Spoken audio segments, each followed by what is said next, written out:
How to add payment method on Lyft app. Let's get started. Launch your Lyft app. Make sure you have already logged into your account. You'll land to this kind of interface. Now at the top left corner, you're going to find three bars. Click on it. Different options will appear. Navigate to the option of payment. Now here you will see the option of add payment method. Click on it.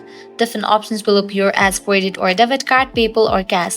Select the option that is suitable for you. For this video, I'm going to use credit or debit card.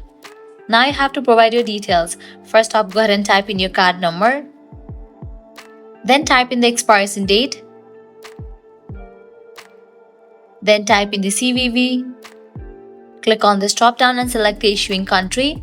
Then finally type in your zip code. After you provide all the details, click on save, and with that your payment method will be updated. So this way you can easily add payment method on Lyft app. This was really simple and quick process. At the end, if you guys find this video helpful, don't forget to like, share and subscribe to our channel. Thanks for watching.